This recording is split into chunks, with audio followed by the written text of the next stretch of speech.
U.S. President Donald Trump has ordered the release of 2,800 documents related to the 1963 assassination of President John F. Kennedy.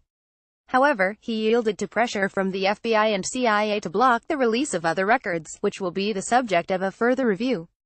Congress had ordered in 1992 that all remaining sealed files pertaining to the investigation into Kennedy's death should be fully open to the public through the National Archives in 25 years, by the 26th of October 2017, except for those the president authorized for further withholding.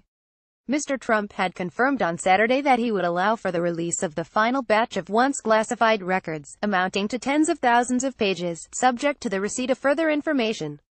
But as the deadline neared, the administration decided at the last minute to stagger the final release over the next 180 days while government agencies studied whether any documents should stay sealed or redacted.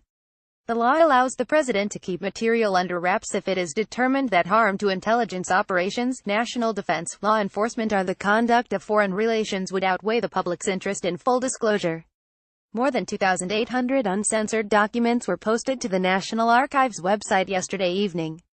The massive cache of documents is being poured over by news outlets, investigators, scholars, and conspiracy theorists. The rest of the documents will be released on a rolling basis, with redactions in only the rarest of circumstances, by the end of the review on the 26th of April 2018, the White House said in a statement. In a memo to government agency heads, Mr. Trump said the American people deserved as much access as possible to the records. Therefore, I am ordering today that the veil finally be lifted, he wrote, adding that he had no choice but to accept the requested redactions for now. Read more. Kennedy assassination records. JFK in quotes. Release of JFK files excites conspiracy theorists. A CIA spokesman said that every single one of approximately 18,000 remaining CIA records in the collection would ultimately be released, with just 1% of the material left redacted. CIA Director Mike Pompeo was a lead advocate in arguing to the White House for keeping some materials secret, one senior administration official said. While Kennedy was killed over half a century ago, the document file included material from investigations during the 1970s through the 1990s. Intelligence and law enforcement officials argued their release could thus put at risk some more recent, law enforcement equities and other materials that still have relevance, the official said. Mr. Trump was resistant but acceded to it, with deep insistence that this stuff is going to be reviewed and released in the next 6 months, the official added.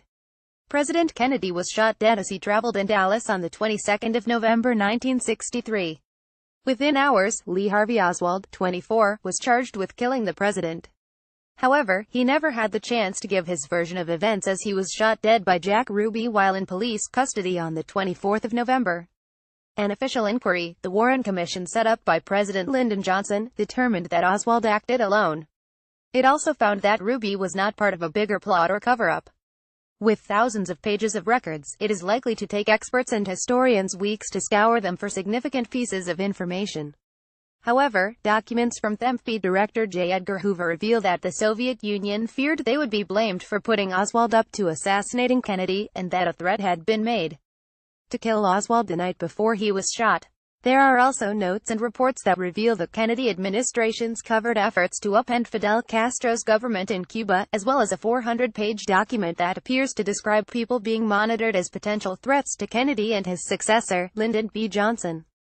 Anonymous called to local British newspaper. Other documents have shown that a British local newspaper received an anonymous call about some big news in America 25 minutes before Kennedy was assassinated. A memo to the director of the FBI said the anonymous phone call was made to the senior reporter at the Cambridge News at 6:05 p.m. on the day Kennedy was shot. The document, from Deputy Director James Angleton, said the British security service MI5 has reported that at 18:05 GMT on the 22nd of November an anonymous telephone call was made in Cambridge, England, to the senior reporter of the Cambridge News. The caller said only that the Cambridge News reporter should call the American Embassy in London for some big news and then hung up. Kennedy was shot as he rode in a presidential motorcade in Dealey Plaza at 12:30 p.m. Central Standard Time, which is 6 hours behind Greenwich Mean Time.